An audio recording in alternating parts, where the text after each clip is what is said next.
Hello everyone, welcome back to my channel. तो जैसे हम लोग FCI AG3 की तैयारी कर रहे हैं, FCI AG3 की, तो हमने सबसे पहले स्टार्ट की हुई है बॉटनी की सीरीज़। बॉटनी की सीरीज़ में हमने अब तक जो चीज़ें कवर की हुई हैं वो क्या है, वो है सेल बायोलॉजी में हमने पढ़ा था कि सेल ऑर्गेनेल्स के बारे में पढ़ा था हमने। और उसके बाद जो सेल डिवीज़न की वीडियोस है, सेल डिवीज़न की जो वीडियोस है, ये मैंने ऑलरेडी एक प्लेलिस्ट बनाई हुई है जेनेटिक्स की, आप उसमें सेल डिवीज़न के बारे में डिटेल में पढ़ सकते हो। तो ये टॉपिक हमारा कंप्लीट हो गया था। उसके बाद हमने जो सेकंड टॉपिक किया था वो हमारा था प्लांट टिश्यूज़ के बारे में हमने पढ़ा था।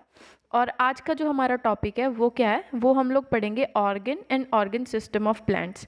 ठीक है, यानी कि इसमें हम लोग पढ़ेंगे थर्ड टॉपिक में ऑर्गन सिस्टम के बारे में, ऑर्गन्स के बारे में, कि प्लांट की रूट्स के बारे में पढ़ेंगे डिटेल में, स्टेम के बारे में पढ़ेंगे, लीफ के बारे में पढ़ेंगे, फ्लावर के बारे में पढ़ेंगे, इन सब की अरेंजमेंट के बारे में पढ़ेंगे। तो ये सारी चीज़ें हम लोग जो है वो ऑर्गन सिस्टम में डिस्कस करेंगे।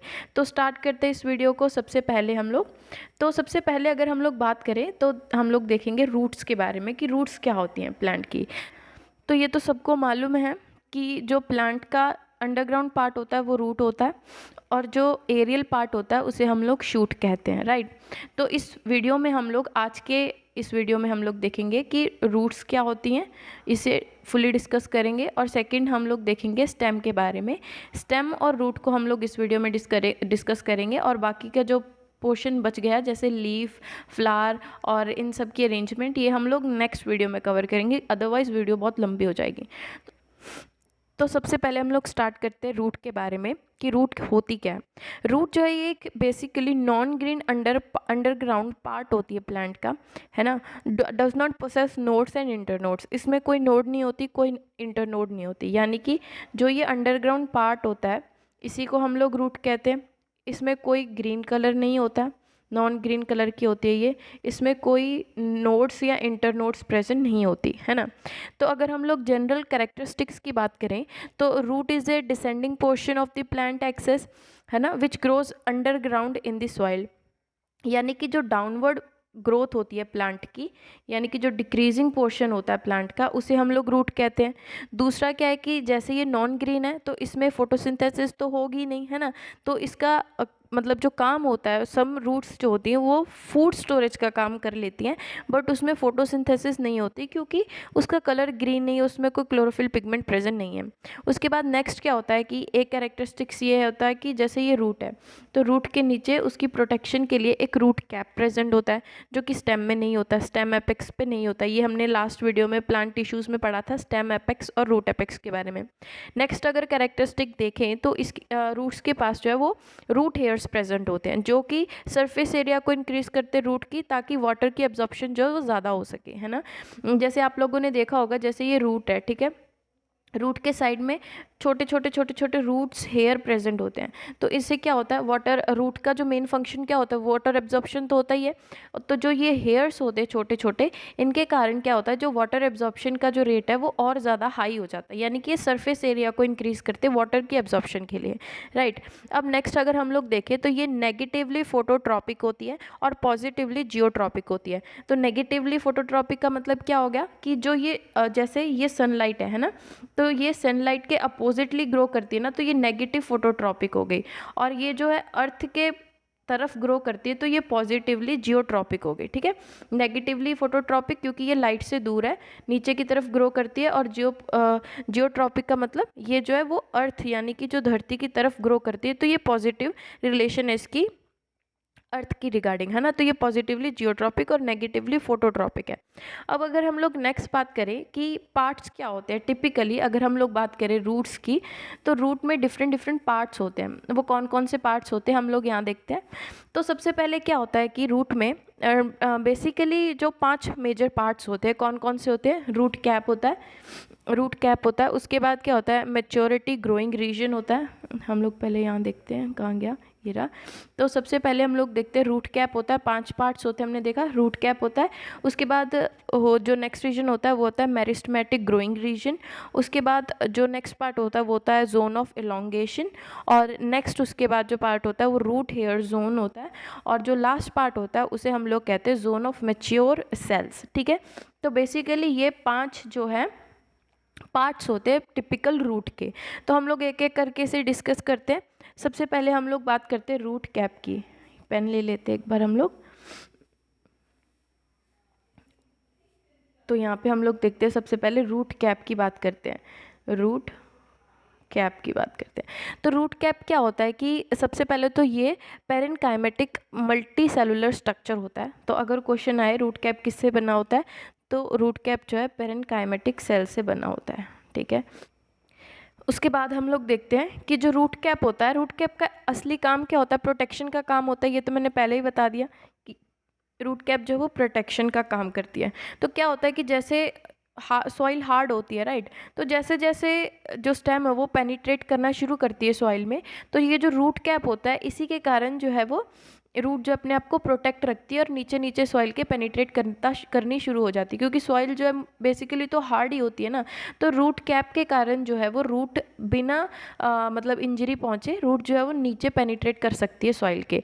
कुछ एक्वाटिक प्लांट्स में क्या होता है, कुछ इसके एक्सेप्शंस होते हैं कि जो एक्वाटिक प्लांट्स होते हैं, एक्वाटिक प्लांट्स में क्या होता है कि रूट कैप नहीं होती, रूट कैप की जगह क्या होता है, रूट पॉकेट्स होती हैं। ठीक है, रूट पॉकेट्स प्रेजेंट होती हैं एक्वाटिक प्लांट्स में। ये हम याद रखेंगे अगर क्वेश्चन आया कि रूट कैप जो है वो एक्वाटिक प्लांट्स में प्रेजेंट नहीं होती, एक्वाटिक प्लांट में रूट कैप की जगह क्या प्रेजेंट होता है, रूट पॉकेट्स प्रेजेंट होती हैं। ठीक है, तो ये थे हमारा रूट कैप। अब हम लोग नेक्स्ट देखते हैं रूट कैप के बाद कि रूट कैप के बाद region of meristematic activity, second part हम लोग देखते हैं।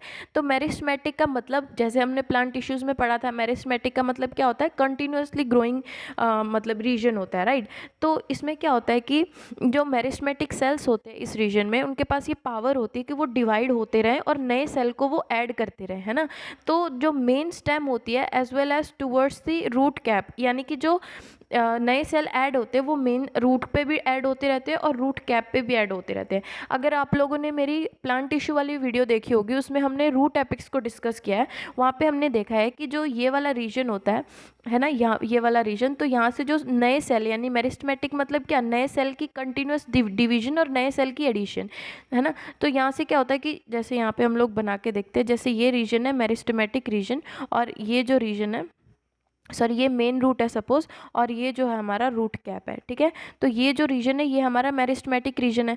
तो यहाँ पे क्या हो रहा है, यहाँ पे कंटिन्यूसली डिवीजन हो रही है सेल्स की, नए सेल्स ऐड हो रहे हैं। तो ये कहाँ कहाँ ऐड हो रहे हैं, ये मेन रूट पे भी ऐड हो रहे हैं, यहाँ पे भी ये सेल्स जो है नए ऐड होते जा रहे हैं, और जो रूट कैप वाला जो पोर्शन है यहाँ पे भी नए सेल की एडिशन होती जा रही है। ठीक है, तो मेरिस्टेमेटिक रीजन का काम क्या है, मेरिस्टेमेटिक रीजन का काम है कि इसमें सेल जो डिवाइड होते जाते हैं, नए सेल्स ऐड होते जाते हैं towards the main root as well as towards the root cap. ठीक है, अब नेक्स्ट हम लोग पार्ट देखते हैं। नेक्स्ट है हमारा जोन ऑफ इलोंगेशन।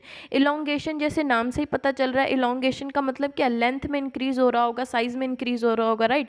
तो इसमें क्या होता है कि जो इस रीजन पे जो सेल होते हैं वो अपनी पावर जो डिवीजन की वो ख़त्म कर देते हैं। ठीक है, तो जब इसमें डिवीजन नहीं होती तो इसमें क्या होता है, इसमें इलोंगेशन शुरू हो जाती है। ठीक है, तो मेरिस्टेमेटिक में तो क्या हो रही थी, मेरिस्टेमेटिक रीजन में डिवीजन हो रही थी, बट इस रीजन में क्या हो रही है, इस रीजन में इलोंगेशन हो रही है, यानी कि प्लांट जो है उसकी लेंथ इंक्रीज हो रही है रूट की। ठीक है, तो ये साइज में इंक्रीज हो रहा है। तो ये जो रीजन होता है मेनली क्या होता है कि इसमें एब्जॉर्प्शन वाटर की जो होती है और मिनरल की सॉइल में वो इसी रीजन में होती है। ठीक है, तो ये हमारा एक इंपॉर्टेंट पॉइंट है, हम लोग यहाँ पे लिख लेते हैं एक बार कि जो मेन हम लोग थर्ड पार्ट डिस्कस कर रहे हैं इलोंगेशन वाला रीजन है ना, इलोंगेशन वाला रीजन है। तो इसमें इंपॉर्टेंट पॉइंट्स क्या याद रखेंगे हम लोग, एक तो ये याद रखेंगे कि यहाँ पे डिवीजन रुक जाती है। ठीक है, यहाँ पे डिवीजन नहीं होती है, डिवीजन की जगह यहाँ पे क्या होती है, इलोंगेशन होनी शुरू हो जाती है, इलोंगेशन होनी शुरू हो जाती है। और साथ में यहाँ पे क्या होता है इलोंगेशन के साथ कि इसी रीजन में जो है absorption of water and mineral होती है, absorption of water and minerals. Minerals की एब्जॉर्प्शन और वाटर की एब्जॉर्प्शन जो है वो इसी रीजन में होती है, ठीक है। अब नेक्स्ट हम लोग अगर बात करें तो हमारा नेक्स्ट पोर्शन है वो है रूट हेयर। रूट हेयर की तो हमने ऑलरेडी डिस्कस मैंने किया ही था कि रूट हेयर का काम क्या होता है, सरफेस एरिया को इंक्रीज करती है वाटर एब्जॉर्प्शन के लिए। तो ये है हमारे रूट हेयर्स, ये सारे ये जो छोटे छोटे ये रूट हेयर है, ठीक है। तो ये जो रीजन होता है ये तो वाटर एब्जॉर्प्शन के लिए रिस्पॉन्सिबल होता है, सरफेस इंक्रीज करता है, ये तो हमने पढ़ ही लिया था। लास्ट जो हमारा रीजन है वो है zone of mature cell. Zone of mature cell में क्या होता है कि जो ये मेजर पोर्शन होता है रूट का वो इसी रीजन में कंसिस्ट होता है, यानी कि जो मेजर रूट का पोर्शन होता है वो मेच्योर सेल से ही बना होता है, ठीक है। इस जोन में क्या होता है कि जो सेल है वो उनमें जो है फर्दर चेंजेस नहीं होते क्योंकि ये मेच्योर हो जाते हैं, यानी कि परमानेंट टाइप के सेल्स हो जाते हैं, तो इसमें कोई फर्दर चेंजेस होते नहीं है, ठीक है। ताकि जो आउटर मोस्ट लेयर होती है वो पेरिडर्म से बनी होती है या थिक वॉल्ड सेल से बनी होती है, ठीक है। तो इसका कोई खास फंक्शन होता नहीं है मेच्योर सेल का, इसका सिर्फ यही काम होता है कि ये एक मैकेनिकल सपोर्ट जो एरियल पार्ट होता है, जैसे कि जो ये शूट वाला पार्ट होता है, तो इसे मैकेनिकल सपोर्ट प्रोवाइड का काम जो है वो सपोर्ट का काम जो होता है वो इस रीजन का होता है, ठीक है। तो हमने ये सारे रीजन कवर कर लिए। जो कैप रूट है वो प्रोटेक्शन का काम करती है, मेरिस्टेमेटिक में सेल डिवीजन होती है कंटिन्यूस, इलोंगेशन में सेल डिवीजन रुक जाती है, और जो ग्रोथ है वो लंबाई में जो लेंथ और साइज है सेल्स का वो इंक्रीज होने लग जाता है। हेयर रूट्स में वाटर एब्जॉर्प्शन का जो सरफेस एरिया वो ज़्यादा इंक्रीज हो जाता है, और जो मेच्योर सेल्स होते हैं जो मेच्योर रीजन होता है इसमें क्या ये सपोर्ट का काम प्रोवाइड करती है, ठीक है। ये जो है बेसिक फंक्शंस थे जो हमने कवर किए रूट के। तो नेक्स्ट अब हम लोग देखते हैं कि रूट्स के टाइप्स क्या होते हैं। बेसिकली रूट दो टाइप की होती है, जैसे हमने स्कूल में पढ़ा ही होगा कि टैप रूट क्या होती है। टैप रूट जो होती है स्टेम के बेस से सीधी पेनिट्रेट करती हैं, यानी कि ऐसी होती हैं। और जो एडवेंटेशियस रूट्स होती है ये स्टेम के बेस से क्या होती है ऐसे बिखरी हुई होती हैं, फैली हुई होती हैं। इस तरीके की स्टेम्स को एडवेंटेशियस रूट्स कहते हैं और इस तरीके की स्टेम को हम लोग टैप रूट कहते हैं। जो हमें मतलब एग्जाम पॉइंट ऑफ व्यू से याद रखना है वो ये याद रखना है कि जो टैप रूट होती हैं, टैप रूट्स में हमें एक्रोपेटल सेशन देखने को मिलता है, ठीक है, सक्सेशन। तो एक्रोपेटल का मतलब क्या होता है कि जो यंगेस्ट पार्ट होता है वो हमें टिप पे दिखने को मिलता है, और जो ओल्डेस्ट पार्ट होता है वो बेस पे चले जाता है, ठीक है। तो कौन सा सक्सेशन हमें देखने को मिलता है, एक्रोपेटल सक्सेशन, ठीक है। तो ये हमें याद रखना है कि एक्रोपेटल सक्सेशन हमें किस में मिलता है देखने को, टैप रूट में या एडवेंटेशियस रूट में, तो हमें टिक करना है टैप रूट सिस्टम में, ठीक है। अब हम लोग आगे बात करें मॉडिफिकेशन की टैप रूट सिस्टम की। तो टैप रूट सिस्टम की मॉडिफिकेशन दो टाइप की होती है, एक होता है स्टोरेज पर्पस के लिए, और जो दूसरा होता है वो होता है नोड्यूलेटेड रूट्स, और जो तीसरा होता है वो होता है न्यूमेटोफोरिक रूट्स, ठीक है। तो वन बाय वन हम लोग डिस्कस करते हैं। सबसे पहले हम लोग बात करते हैं स्टोरेज पर्पज से कि स्टोरेज रूट्स कौन सी होती है टैप रूट में। तो स्टोरेज रूट्स जैसे नाम से हमें पता चल रहा है कि जो प्राइमरी रूट्स होती हैं वो मॉडिफाई हो जाती है ताकि जो वो फूड मटेरियल को रिजर्व करके रख सके, और जो सेकेंडरी रूट्स होती हैं वो जो है फंक्शन करती है एब्जॉर्बिटी का फंक्शन करती है, यानी कि जो एब्जॉर्ब करना होता है वो सेकेंडरी रूट्स करती है, और जो प्राइमरी टैप रूट होती है वो जो है वो मॉडिफिकेशन के बाद वो जो है फूड को रिजर्व करने का काम करती है। तो यहाँ पे हम लोग एक बार लिखते हैं कि जो प्राइमरी रूट्स होती हैं वो तो करती हैं फूड रिजर्व का काम, और जो सेकेंडरी रूट्स होती हैं इनका काम क्या होता है, एब्जॉर्प्शन का काम होता है सेकेंडरी रूट्स का, ठीक है। तो ये जो दो काम होते हैं वो स्टोरेज रूट्स के काम होते हैं। अब हम लोग देखते हैं कि जो स्टोरेज रूट्स होती हैं फर्दर तीन टाइप की होती है, एक होती है क्लोनिकल, एक होती है फ्यूजिफॉर्म, और जो नेक्स्ट होती है वो होती है नेपिफॉर्म, ठीक है। तो हम लोग देखते हैं वन बाय वन कि जो कोनिकल होती है वो कैसी होती है। कोनिकल शेप का मतलब क्या होता है कि जो रूट्स होती हैं वो कुछ इस तरीके की होती है, कोनिकल वाली इस तरीके की, ठीक है। यानी कि जैसे कैरेट होती है, कैरेट को आपने देखा होगा, तो कैरेट इसका एग्जाम्पल हो सकता है। तो क्वेश्चन ऐसे आ सकता है कि conical root system is shown in, नीचे ऑप्शंस आ सकते हैं रूट, कैबेज, कॉलीफ्लावर, ऐसे ऑप्शंस आ सकते हैं। तो हम लोग टिक कर सकते हैं कि रूट कैरेट में जो है कोनिकल स्ट्रक्चर जो वो देखने को मिलता है। उसके बाद जो होता है वो फ्यूजिफॉर्म का स्ट्रक्चर किस तरीके से होता है, इस तरीके से होता है, ऐसे और ऐसे, ठीक है। नेक्स्ट हम लोग अगर बात करें तो नेक्स्ट हमारा स्ट्रक्चर होता है नेपीफॉर्म। नेपीफॉर्म का मतलब क्या होता है, जैसे टर्निप वाली शेप होती है ना शलगम की, उस तरीके की शेप होती है, यानी कि ऊपर से राउंड, इस तरीके से ऊपर से राउंड होता है और नीचे से थोड़ा सा यूं होता है, ठीक है, इस शेप का होता है। और जो लास्ट है हमारी ट्यूबरस फॉर्म, तो इसमें क्या होता है, इसकी कोई डेफिनाइट शेप नहीं होती है, ठीक है, ये स्टोरेज रूट्स होती है पर इसकी कोई डेफिनेट रूट शेप नहीं होती है। तो ये हमारे चार जो है वो डिफरेंट टाइप्स है स्टोरेज रूट्स के, ठीक है। अब हम लोग नेक्स्ट अगर बात करें नोड्यूलेटेड रूट्स की, तो नोड्यूलेटेड रूट्स क्या होती हैं। नोड्यूलेटेड रूट्स जो होती हैं इनका मेन फंक्शन क्या होता है, जैसे आपने सुना होगा कि जो लेग्यूम क्रॉप्स होती है उसमें नाइट्रोजन फिक्सेशन होती है, तो ये नोड्यूल्स जो रूट्स होती हैं उनका काम होता है नाइट्रोजन फिक्सेशन का। तो ये वाली हमारी नोड्यूल रूट्स यहाँ पे हमने दिखाया हुआ है कि ये जो है फर्स्ट वाली पिक्चर में जो है ये नोड्यूलेटेड रूट्स हैं। एक मिनट, ये वाले ये हैं हमारी नोड्यूलेटेड रूट्स, और जो ये है हमारी ये है न्यूमेटिक रूट्स, ठीक है। जो नोड्यूलेटेड रूट्स होती है इनका फंक्शन क्या होता है, जैसे मैंने बोला कि जो प्लांट्स होते हैं ना, प्लांट्स क्या करते हैं, ये मैंने ऑलरेडी डिस्कस किया हुआ है प्लांट न्यूट्रिशन वाली वीडियो में, उसका लिंक भी मैं डिस्क्रिप्शन बॉक्स में डाल दूंगी, तो आप डिटेल में वहाँ से पढ़ सकते हो कि प्लांट्स क्या होता है कि जैसे हम लोग नाइट्रोजन देते हैं तो जो डायरेक्ट नाइट्रोजन जो है प्लांट उसे अब्जॉर्ब नहीं करते नाइट्रोजन की फॉर्म में, तो प्लांट जो नाइट्रोजन लेते हैं वो नाइट्रेट या फिर अमोनिया की फॉर्म में प्लांट जो नाइट्रोजन को लेते हैं। तो जो ये नाइट्रोजन से नाइट्रेट या अमोनिया की फॉर्म बनती है वो कैसे बनती है, वो बैक्टीरियाज की हेल्प से बनती है।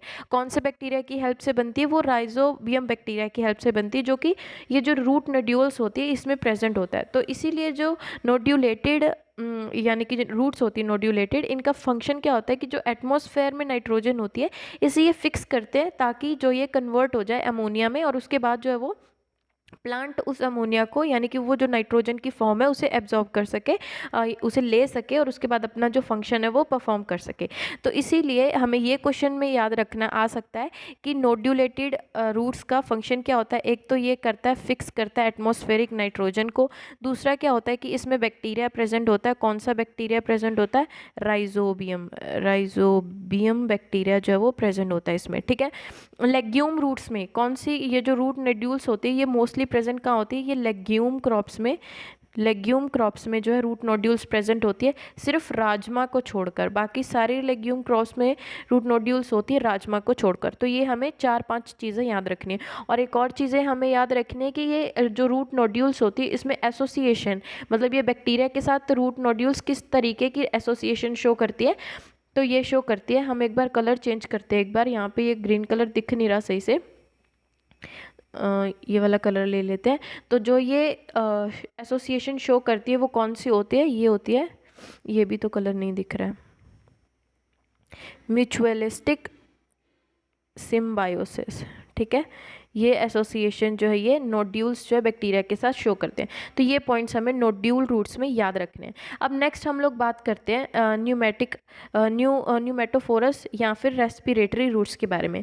तो ये रूट्स क्या होती हैं, इन जो कुछ प्लांट्स होते हैं वो जैसे यहाँ पे दिखाया हुआ है, तो जो कुछ प्लांट्स होते हैं वो सिलाइन, एक मिनट इसका भी कलर हम लोग एक बार चेंज कर ही लेते हैं, ये भी कलर हमें सही से दिखाई नहीं दे रहा है, ये ठीक है।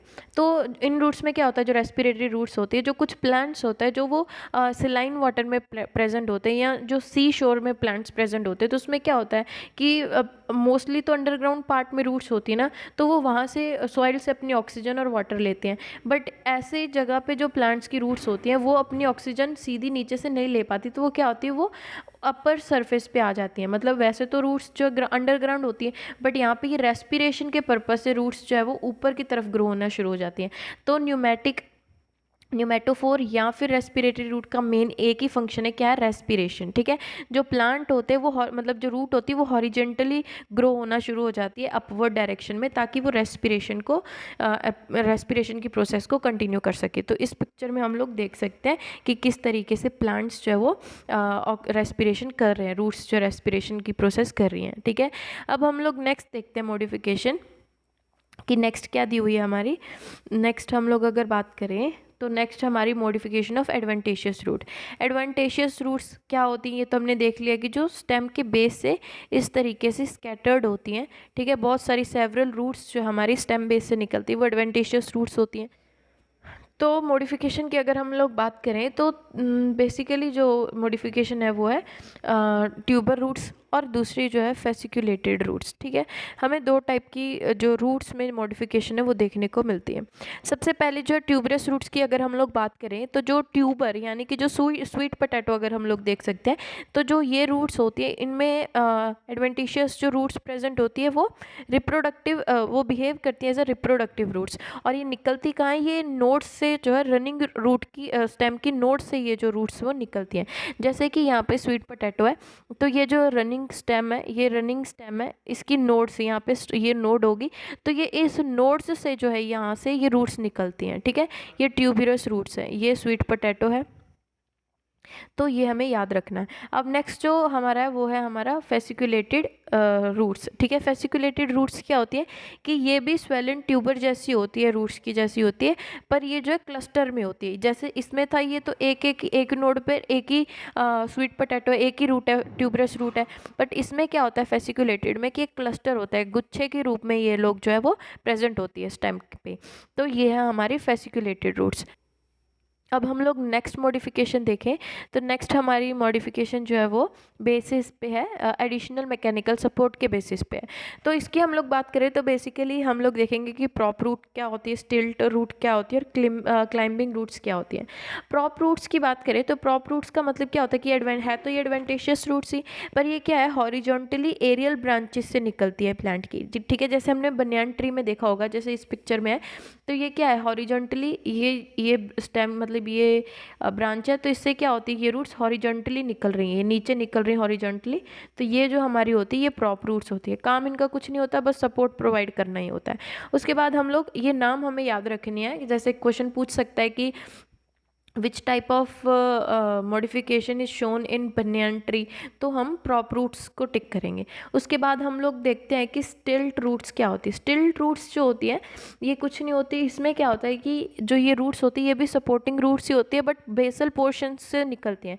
जैसे कि ये शुगर केन की हमने बात की थी, तो जैसे ये शुगर केन होता है, ठीक है, ये सॉइल सरफेस है, ये शुगर केन है, तो इस तरीके से शुगर केन की नोड्स होती हैं। तो जैसे ये बेसल पोर्शन पे जो नोड होगी, तो यहाँ से आपने देखा होगा कई बार इस तरीके से जो रूट्स जो है छोटी छोटी निकल के ऐसे लगी होती है, जैसे इस पिक्चर में दिखा हुआ है। तो जो ये रूट्स होती है ये स्टिल्ट रूट्स होती है, काम इनका भी कुछ नहीं होता, मैकेनिकल सपोर्ट प्रोवाइड करना ही होता है।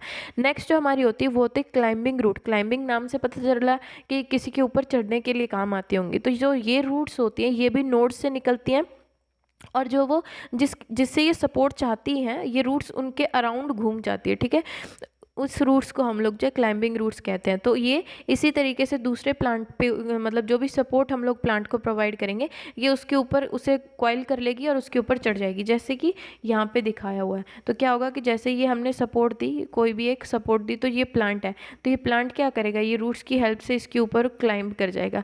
तो इस तरीके से अपनी रूट्स से इसे पकड़ लेगा और इसके अराउंड जो है वो घूमना शुरू हो जाएगा। जैसे ये छोटी छोटी स्टेम्स है, ये छोटी छोटी रूट्स है, सॉरी ये छोटी छोटी रूट से अपने आप को जो है ये सपोर्ट के ऊपर क्लाइंब करने की कोशिश कर रहा है प्लांट। तो ये हमारे 3 टाइप की जो है वो रूट्स है जो कि हमने पढ़ी मॉडिफिकेशन में। अब इनके अलावा भी कुछ इस टाइप की रूट्स होती हैं जो कि हम लोग यहाँ पे डिस्कस करेंगे।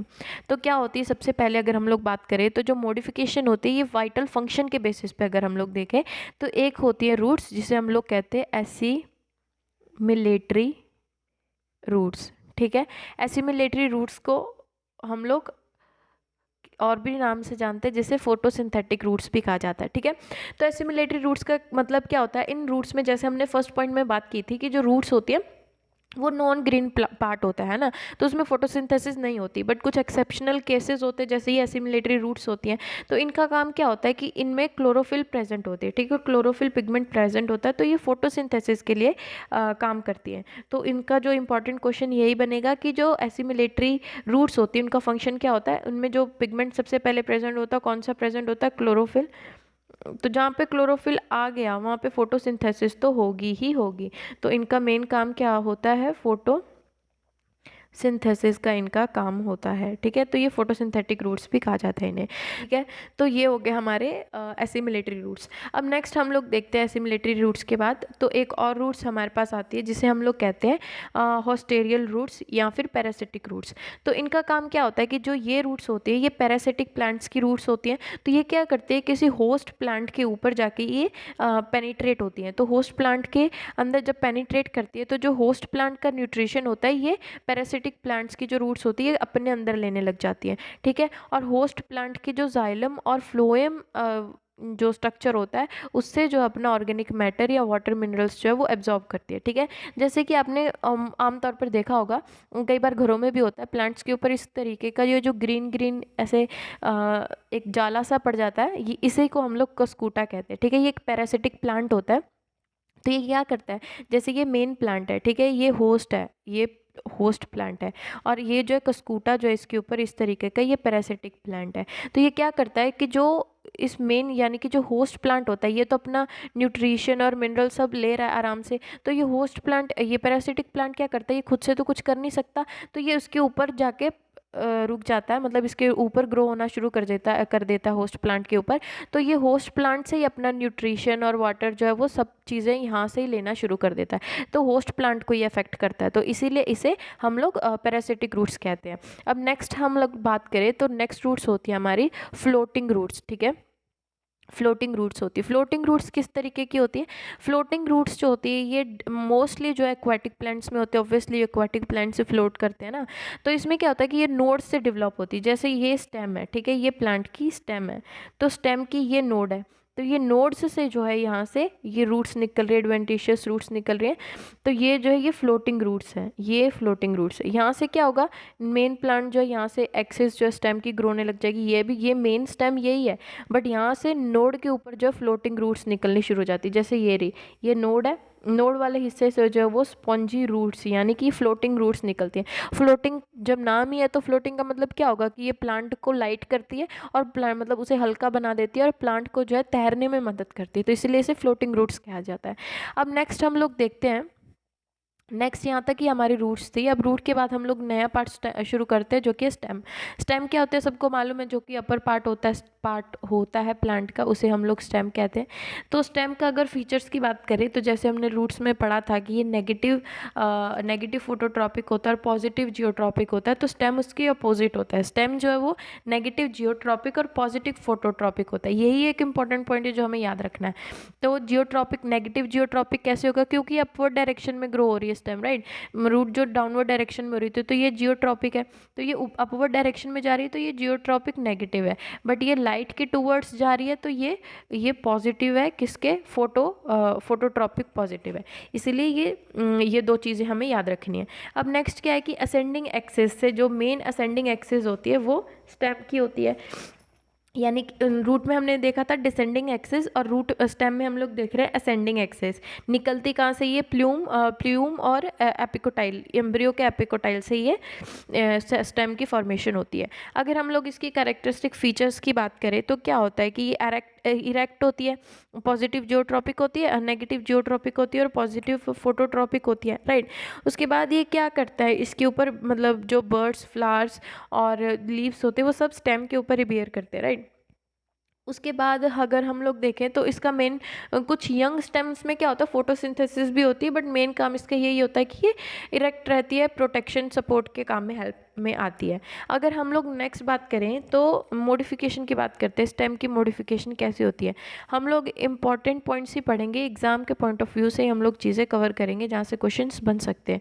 तो इस स्लाइड से तो यही क्वेश्चन बन सकता था अगर बने तो, जियोट्रॉपिक और फोटोट्रॉपिक के बारे में। अब नेक्स्ट हम लोग देखें ब्रांचिंग की बात करें तो ब्रांचिंग बेसिकली दो टाइप की होती है, एक होती है रेसमोस ब्रांचिंग और दूसरी होती है साइमोस ब्रांचिंग। रेसमोस ब्रांचिंग का मतलब क्या होता है, इसमें जो बर्ड्स होती है मेन स्टेम की वो इंडेफिनेटली ग्रो करती रहती है, उसमें कोई लिमिट नहीं होती, जो मेन एक्सेस होती है वो ग्रो करती रहती है। बट जो टर्मिनल बर्ड्स होते हैं वो as a lateral branch grow करते हैं। इसमें भी एक्रोपेटल सक्सेशन होता है। जो एक्रोपेटल का मतलब क्या होता है कि जो यंगेस्ट होते हैं वो एपेक्स पे होते हैं और जो ओल्डेस्ट होते हैं वो एट द बेस पे प्रेजेंट होते हैं, ठीक है। तो हम लोग इसमें जो सबसे पहले डिस्कस करते हैं हम लोग रेसमोस इसमें क्या होता है, इसमें इस तरीके की होती है कि जो मेन एक्सिस होती है जैसे ये है, तो यहाँ से प्लांट जो है ऐसे प्लांट है, तो ये जो यहाँ से ये ग्रो मेन एक्सिस जो है वो ग्रो होती रहेगी, इस पर कोई लिमिट नहीं होती। जबकि जो साइमोस होता है सेकेंड, अगर हम लोग बात करें साइमोस की, तो इसमें क्या होता है कि जो ये मेन एक्सिस की जो ग्रोथ है वो लिमिटेड होती है, ठीक है, बट जो लेटरल होती है यहाँ से ये प्लांट जो वो ग्रो होता रहता है साइड से। इसमें ये वाली जो मेन एक्सिस होती है ये लिमिटेड होती है इसकी ग्रोथ, और जो ये होती है ये अनलिमिटेड ग्रोथ होती है, ठीक है, इसमें कोई लिमिट्स नहीं होती, ये ग्रो होती रहती है। तो इसमें हम लोग देखें तो रेसोमोस में जो होता है वो एक पॉइंट ये हमें याद रखना है कि इसमें जो है एक्रोपेटल सक्सेशन प्रेजेंट होता है, यानी कि जो यंग होते हैं वो एपेक्स पे प्रेजेंट होते हैं और जो ओल्डेस्ट होते हैं वो बेस पे प्रेजेंट होते हैं। और उसके बाद हम लोग सबसे पहले हम ऑक्सिलरी बर्ड को देख लेते हैं एक बार, ऑक्सिलरी बर्ड होता क्या है। जैसे तो ये इस तरीके से प्लांट है, ठीक है, तो जो यहाँ पे बर्ड इस तरीके से प्लांट है, तो जो यहाँ पे बर्ड होगा ये तो टर्मिनल बर्ड होगा, और जो यहाँ पे बर्ड प्रेजेंट होगा ये ऑक्सिलरी बर्ड प्रेजेंट होगा, ठीक है। तो ऑक्सिलरी बर्ड से लेटरल ग्रोथ होती है और टर्मिनल बर्ड से जो है वो ऊपर को मेन ग्रोथ होती है, ये हमें याद रखना है। अब अगर हम लोग साइमोस की बात करें तो साइमोस में क्या होता है कि जो टर्मिनल बर्ड होता है उसकी लिमिटेड ग्रोथ होती है, बट जो ऑक्सिलरी बर्ड्स होते हैं, जो लेटरल ब्रांचेस होते हैं, उनकी ग्रोथ ज़्यादा होती है। तो ये जो दो है ये ब्रांचिंग सिस्टम है, रेसमोस और साइमोस। अब साइमोस के फर्दर 3 टाइप्स हमें पढ़ने हैं, वो कौन कौन से हैं। सबसे पहला है मोनोकैशियल। मोनोकैशियल में क्या होता है कि जो जैसे हमने बोला कि लेटरल ऑक्सिलरी बर्ड से साइमोस में ग्रोथ होती है, राइट। तो इसमें क्या होता है, इसका पैटर्न कुछ इस तरीके से होता है, जैसे ये एक प्लांट है, ये ऑक्सिलरी बर्ड से यहाँ से ग्रोथ हो रही है, ठीक है, तो ये यहाँ से गया, तो इसकी ऑक्सिलरी बर्ड निकली है यहाँ से गया, इसकी ऑक्सिलरी बर्ड निकली है यहाँ से गया, फिर इसकी लेटरल ऑक्सिलरी बर्ड से ये ग्रोथ हुई यहाँ से गया। यानी हो क्या रहा है बेसिकली, टर्मिनल बर्ड की ग्रोथ तो रुक गई है, टर्मिनल बर्ड था, इसकी ग्रोथ तो रुक गई, तो ग्रोथ स्टार्ट हुई कहाँ से, ग्रोथ स्टार्ट हुई ऑक्सिलरी बर्ड से, है ना। तो हो क्या रही है, ग्रोथ सिर्फ एक ही ऑक्सिलरी बर्ड से हो रही है, इसी से हो रही है ना, यहाँ से इस एक ऑक्सिलरी बर्ड से हुई, फिर यहाँ से दूसरी भी, ये भी सिर्फ एक ही ऑक्सिलरी बर्ड है, यहाँ से फिर एक ऑक्सिलरी बर्ड से शुरू हुई ग्रोथ। तो ग्रोथ क्या हो रही है, मोनो यानी कि एक, तो मोनो में यानी कि एक ही ऑक्सिलरी बर्ड से जो है वो ग्रोथ हो रही है। उसके बाद डाइकेशियस मतलब 2 होंगे, है ना। तो इसमें क्या होगा कि जो एक्टिविटी होती है टर्मिनल बर्ड की वो रुक जाती है। साइमोस में तो टर्मिनल बर्ड की ग्रोथ होती ही नहीं है ना, कहीं मतलब कुछ समय के बाद वो लिमिटेड ग्रोथ होती है, रुक जाती है। तो जो लेटरल एक्सिलरी बर्ड से जो ग्रोथ होती है, लेटरल ग्रोथ होती है, वो 2 लेटरल ब्रांचेस में ग्रोथ होती है। जैसे यहाँ पे हमने मोनो में पढ़ा सिर्फ एक से ही हो रही है, तो डाई में क्या होगा, जैसे ये टर्मिनल है, टर्मिनल एक्सिस है, तो यहाँ से क्या होगा, लेटरल से ग्रोथ होगी, तो ये लेटरल एक्सिस से ग्रोथ होती है। जैसे ये यहाँ से हुई, फिर इसके फर्दर 2 हो गए, ये यहाँ से हुई, यहाँ से एक ये इसके फर्दर 2 हो गए, यहाँ से हो गई। तो जो इस तरीके की ग्रोथ होती है वो डाई यानी 2 ऑक्सिलरी बर्ड से हो रही है, मोनो एक ऑक्सिलरी बर्ड से हो रही है। और जो लास्ट है पॉली मतलब बहुत सारे हो गए, है ना। तो इसमें क्या होगा कि जो टर्मिनल बर्ड होता है इसकी भी एक्टिविटी रुक जाती है, बात तो वही हो गई, बट जो लेटरल ग्रोथ होती है वो मोर देन 3 या 4 ऑक्सिलरी ब्रांचेस से ज़्यादा, मतलब 2 या 2 से ज़्यादा ब्रांचेस से इसकी लेटरल ग्रोथ होती है। जैसे ये है मेन एक्सिस, एक्सिलरी बर्ड है, टर्मिनल बर्ड है, सॉरी, लिमिटेड ग्रोथ है यहाँ से, तो यहाँ से क्या होगा, जैसे यहाँ से बहुत सारे निकल गई ऑक्सिलरी बर्ड्स, तो इसमें क्या होगा, बहुत सारी ये ऑक्सिलरी बर्ड्स फिर फर्दर हो जाएंगी, वर्ल्ड यानी कि एक क्लस्टर बनाती हैं। तो ये भी 3 4 5 1 2 3 4 5 ऑक्सिलरी बर्ड्स यहाँ पे बन गई, यहाँ पे बन गई, यहाँ पे बन गई। तो इस तरीके की जो ग्रोथ होती है इसे हम लोग पॉलीकैशियल ग्रोथ कहते हैं, ठीक है। अब नेक्स्ट हम लोग अगर बात करें तो हम लोग देखेंगे लाइफ स्पैन के बारे में कि प्लांट की लाइफ स्पैन कैसी होती है। लाइफ स्पैन, वैसे तो ये क्वेश्चन आई थिंक ये टॉपिक इस में नहीं इंक्लूड करना चाहिए था मुझे, बट फिर भी मुझे और कोई जगह मिली नहीं, तो मैंने सोचा इसी में इंक्लूड कर देते हैं। तो लाइफ स्पैन की अगर बात करें तो जो प्लांट का लाइफ स्पैन होता है ना वो बेसिकली 3 टाइप का होता है, ठीक है, एनुअल, बाई एनुअल और पेरिएनियल। बाय एनुअल का मतलब क्या होता है कि जो प्लांट अपनी लाइफ साइकिल जो कंप्लीट करता है एक ही ग्रोइंग सीजन में, ठीक है, जैसे राइस हो गया, मतलब कोई भी क्रॉप हो गई, तो ये एनुअल मतलब सिर्फ एक ग्रोइंग सीजन में, एक ग्रोइंग सीजन में अपनी जो है वो पूरी की पूरी जो लाइफ साइकिल है कंप्लीट करता है। बाई मतलब 2 हो गया, तो बाई एनियल में क्या होता है, 2 सीजन लगते हैं, 2 ईयर्स लगते हैं उसे अपनी लाइफ साइकिल कंप्लीट करने में। एक सीजन में तो ये अपनी वेजिटेटिव ग्रोथ को कंप्लीट करता है, और जो दूसरा सीजन होता है उसमें ये अपनी रिप्रोडक्टिव जो ग्रोथ होती है उसे कंप्लीट करता है। थर्ड हमारा होता है पेरिनियल। पेरिनियल का मतलब क्या होता है कि जो प्लांट ग्रो करता है वो बहुत सर्वाइव करता है मोर देन 2 ईयर्स, यानी कि 2 ईयर से ज़्यादा ये जो प्लांट है ये सर्वाइव करता है, ठीक है, सर्वाइव करता है। जैसे कि हमने देखा मैंगो का एग्जाम्पल ले सकते हैं हम लोग, मैंगो ट्री। तो इसमें क्या होता है, मैंगो ट्री जल्दी तो ख़त्म नहीं होता, बहुत समय तक मैंगो के जो ट्रीज़ होते हैं वो हम देखते हैं, बट इसमें सिर्फ यही होता है कि जो फ्रूट्स या फ्लावर्स जो इसके ऊपर लगते हैं वो ईयरली लगते हैं, सीजन वाइज लगते हैं, सॉरी, ठीक है, वो सीजन, स्पेसिफिक सीजन में इसकी जो फ्रूट फ्लावरिंग होती है। तो ये थे हमारे 3 टाइप के लाइफ स्पेन। अब नेक्स्ट अगर हम लोग बात करें तो नेक्स्ट हम लोग देखेंगे कि मॉडिफिकेशन ऑफ स्टेम। स्टेम की मॉडिफिकेशन देखेंगे किस तरीके से होती है स्टेम की मॉडिफिकेशन। तो सबसे पहले हम लोग बात करते हैं अंडरग्राउंड। 2 टाइप की मॉडिफिकेशंस हम लोग पढ़ेंगे, एक अंडरग्राउंड और एक एरियल। अंडरग्राउंड की बात करें तो सबसे पहले हम लोग देखेंगे कि जो अंडरग्राउंड स्टेम मॉडिफिकेशन होती है वो क्यों होती है, कारण क्या होता है। तो ये होता है कि जो मेन स्टेम होती है इसमें मॉडिफिकेशन में, तो जो स्टेम होती है वो अंडरग्राउंड होती है। यहाँ पे रूट्स तो होती है, हमने पीछे देखा, पर यहाँ पे अंडरग्राउंड स्टेम का मतलब क्या होगा कि स्टेम अंडरग्राउंड होती है, मतलब सॉइल के अंदर स्टेम होती है, ऊपर नहीं होती। तो ये क्या होती है, जो ब्रांचेस होती है स्टेम की वो भी सॉइल के अंदर ही होती है। तो इनका काम क्या होता है, फूड स्टोरेज का काम होता है, ठीक है। एक काम हम याद रखेंगे कि जो अंडरग्राउंड स्टेम्स होती है उनमें फूड का स्टोरेज फंक्शन परफॉर्म करती है, फूड स्टोरेज का।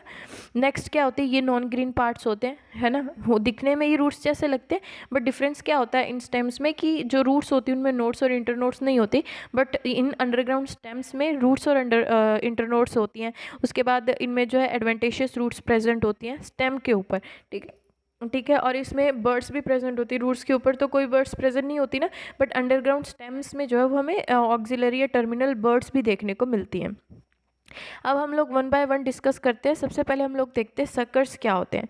तो सकर्स क्या होते हैं कि जो मॉडिफाइड अंडरग्राउंड स्टेम्स होती है ना, इसमें क्या होता है कि इसमें ब्रांचेस निकलती है जो कि मतलब बाद में अंडरग्राउंड जाती है ब्रांचेस, और थोड़े समय के बाद वो जो है as a new axillary shoot जो है वो ग्रो होना शुरू हो जाती है। जैसे हम लोग यहाँ पे देखेंगे कि ये मेन स्टेम है, तो इससे ये एक स्टेम जो है वो अंडरग्राउंड जाएगी, ये सकर्स है, और थोड़े समय कुछ डिस्टेंस के बाद यहाँ से जो है एक एरियल शूट जो निकलनी शुरू हो जाएगी।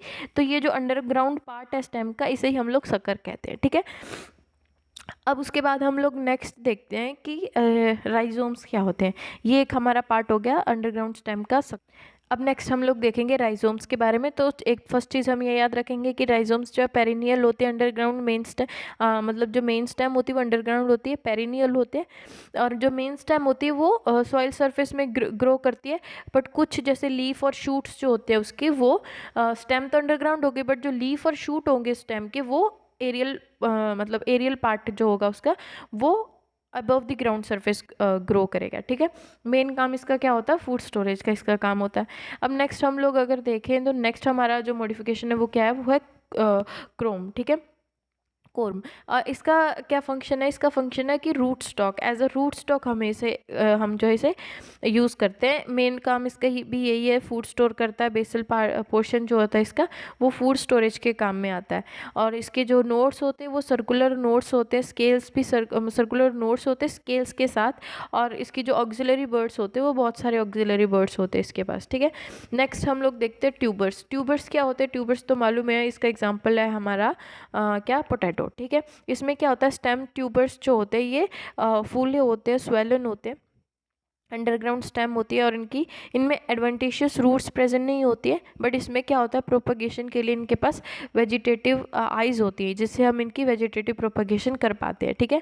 तो इसका एग्जांपल स्वीट पोटैटो है। काम इसका क्या है कि ये स्टार्च को स्टोर करके रखता है फूड मटेरियल के रूप में, और उसके बाद वेजिटेटिव प्रोपगेशन के लिए तो ये काम आता ही है। उसके बाद नेक्स्ट हम लोग देखते हैं बल्ब्स। बल्ब्स में क्या होता है, ये भी मॉडिफाइड शूट्स होती है। इसमें क्या होता है, इनका काम भी स्टोरेज का ही मतलब स्टोरेज का काम नहीं होता है इनका, बट ये एडवेंटिशियस रूट्स इसमें प्रेजेंट होती है। इसका एग्जांपल हम लोग देख सकते हैं, गार्लिक होता है, या फिर जो अनियन होता है वो इसका एग्जाम्पल होता है। तो यहाँ पे पिक्चर में जैसे हमने देखा है, ये एडवेंटिशियस रूट्स प्रेजेंट है इसमें, कहाँ गया, ये रहा, इसमें ये एडवेंटिशियस रूट्स प्रेजेंट है, और ये इसके बल्ब्स है, ठीक है, बल्ब स्लेट प्रेजेंट है इसके, और यहाँ से जो है इसका इन्फ्लोरेसेंस एक्सिस है इसकी ये। तो ये हमने देखा बल्ब्स के बारे में। नेक्स्ट हम लोग देखते हैं मॉडिफिकेशन, एरियल पार्ट्स की मॉडिफिकेशन कैसी होती है। तो एरियल पार्ट की मॉडिफिकेशन में हम लोग देखेंगे सबसे पहले स्टेम टेंड्रिल्स। स्टेम टेंड्रिल्स क्या होते हैं?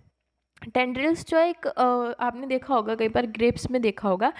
तो ये जैसे ये मेन स्टेम है, मेन स्टेम के साथ इस तरीके से पतला सा एक कॉइलिंग स्ट्रक्चर निकलता है। तो ये जो साथ वाली सपोर्ट होती है, सपोर्ट के ऊपर ये जैसे हमने सपोर्टिंग रूट्स पढ़ी थी, उसी तरीके से जो टेंड्रिल्स होते हैं ये जो रूट के सपोर्ट के ऊपर इस तरीके से कॉइल हो जाते हैं, ठीक है। तो ये long thin coiled climbing organ होता है प्लांट का, जो कि है जो सपोर्ट उसके पास प्रेजेंट होती है उसके ऊपर ये क्लाइंब करने में हेल्प करता है टेंड्रिल। अब नेक्स्ट हम लोग देखते हैं टेंड्रिल के बाद स्टेम थॉर्न। स्टेम थॉर्न क्या होता है? नेक्स्ट हम लोग एक बार देखते हैं, ये रहा हमारा स्टेम थॉर्न। स्टेम थॉर्न का मतलब क्या होता है? थॉर्न का मतलब होता है कांटे। तो जो एक्सिलरी बर्ड्स होती है इन प्लांट्स की, वो जो है वो जैसे हमने पढ़ा था ऑक्सिलरी बर्ड्स क्या होती है, ऐसे करके जैसे ये मेन स्टेम है, ये यहाँ पे ऑक्सिलरी बर्ड्स होती है, ये टर्मिनल बर्ड्स होती है। तो ये जो ऑक्सिलरी बर्ड्स होती हैं स्टेम थॉर्न में, तो ये जो ऑक्सिलरी बर्ड्स जो है वो अरेस्ट होती है, मतलब इनमें कोई ग्रोथ नहीं होती, रुक जाती हैं। तो थोड़े टाइम के बाद क्या होता है कि ये जो ये मॉडिफाई होके अपने आप को एक पॉइंटेड स्ट्रक्चर में कन्वर्ट कर लेती है, यानी कि एक थॉर्न के रूप में कन्वर्ट कर लेती है। तो हमारा क्वेश्चन बन सकता है कि जो ऑक्सिलरी बर्ड्स होते हैं, जब वो थॉर्न यानी कि एक हार्ड स्ट्रक्चर में अपने आप को कन्वर्ट कर ले, तो उसे हम लोग क्या कहते हैं? तो उस मॉडिफिकेशन को क्या कहते हैं? तो उसे स्टेम थॉर्न कहते हैं, ठीक है। तो इसमें क्या होता है, इसका काम क्या होता है? जब अपने आप को थॉर्न में ये कन्वर्ट कर लेते हैं ऑक्सिलरी बर्ड, तो एक तो ये प्रोटेक्शन का काम करती है, यानी कि कोई भी एनिमल वगैरह इन्हें खाए तो अपने आप को प्रोटेक्ट कर सकता है प्लांट। दूसरा क्या है कि ये जो ट्रांसपीरेशन होता है, ट्रांसपीरेशन कम हो जाता है थॉर्न के कारण, ठीक है। नेक्स्ट हम लोग देखते हैं फाइलोक्लेट्स। फाइलोक्लेट्स क्या होते हैं? फाइलोक्लेट्स में ये होता है कि जो लीव्स होते हैं ना, ज़ेरोफाइट प्लांट्स में होता है। ज़ेरोफाइट प्लांट्स क्या होते हैं? जो कि डेजर्ट एरिया में ग्रो होते हैं, ठीक है। तो क्या होता है बेसिकली, इनमें जो लीव्स होते हैं ना, वो लीव्स कन्वर्ट हो जाते हैं स्पाइन में, ठीक है। और जो लीव्स का काम होता है, फिर वो काम कौन करता है? वो स्टेम काम परफॉर्म करती है, लीफ वाला। लीफ का काम क्या होता है? इसमें फोटोसिंथेसिस का काम होता है, बट लीफ तो यहाँ पे लीफ तो यहाँ पे स्पाइन के रूप में कन्वर्ट हो गए। तो जो लीफ वाला काम है वो कौन परफॉर्म करता है? वो स्टेम परफॉर्म करती है, ठीक है। तो जो स्टेम मॉडिफाई होकर यहाँ पे फोटोसिंथेसिस का काम करती है, ठीक है। जो स्टेम होती है वो थोड़ा अपने आप को स्ट्रक्चर चेंज हो जाता है स्टेम का मॉडिफिकेशन के बाद, वो थोड़ी फ्लैट हो जाती है, और उसके बाद ग्रीन कलर की तो स्टेम होती है, तो इसके कारण यहाँ पे फोटोसिंथेसिस होती है। तो हमने जैसे इस पिक्चर में देखा है, यहाँ पे इस पिक्चर में कैसे बना हुआ है, इस तरीके से बना हुआ है ना, ये ऐसे, और इसके ऊपर छोटे छोटे इस तरीके से कांटे बने हुए हैं। तो जो ये फ्लैटेंड स्ट्रक्चर है, ये जो फ्लैटेंड स्ट्रक्चर है, ये हमारी है स्टेम, मॉडिफाइड स्टेम, जो कि फोटोसिंथेसिस कर रही है। और जो ये स्पाइन लाइक स्ट्रक्चर है, ये है हमारे लीफ, ठीक है, लीफ है प्लांट्स के। तो ये है हमारा फाइलोक्लेट्स। अब नेक्स्ट हम लोग देखते हैं, और इसका एक और काम भी होता है इस स्टेम का, कि ये वाटर को स्टोर करती है, फोटोसिंथेसिस करती है, यानी कि खाना बनाती है, और साथ में जो है क्योंकि इसके ऊपर एक क्यूटिकल लेयर या वैक्सी सरफेस भी प्रेजेंट होता है, जिसके कारण ये जो क्योंकि ये ज़ेरोफिटिक प्लांट्स हैं, तो ऑलरेडी पानी वहाँ पे कम है डेजर्ट एरिया में, तो ये अपने आप को जो पानी रिटेन रखने के लिए ट्रांसपिरेशन लॉस है वो कम होता है, क्योंकि इसके ऊपर एक वैक्सी लेयर प्रेजेंट होती है, ठीक है। अब नेक्स्ट हम लोग देखते हैं लास्ट हमारा कौन सा पार्ट है। तो लास्ट हम अगर देखें तो लास्ट है हमारा क्लेडोट्स। इसमें क्या होता है, इसका भी कोई ये मॉडिफिकेशन है, स्टेम की एक मॉडिफाइड पार्ट है, इसका कोई मेन फंक्शन है नहीं, ये भी सेम टू सेम लास्ट वाले के जैसे ये भी फोटोसिंथेसिस परफॉर्म करती है, और जो इसके भी लीव्स होते हैं वो मॉडिफाई होके स्पाइन के रूप में कन्वर्ट हो जाते हैं, ठीक है। तो ये था हमारा आज का टॉपिक, जिसमें हमने रूट्स और स्टेम के बारे में पढ़ा, उनकी मॉडिफिकेशन के बारे में पढ़ा, और नेक्स्ट वाली वीडियो में हम लोग लीव के बारे में पढ़ेंगे, फ्लावर्स के बारे में पढ़ेंगे। अगर आपको मेरी वीडियो अच्छी लगी then please like share and subscribe to my channel. Thank you.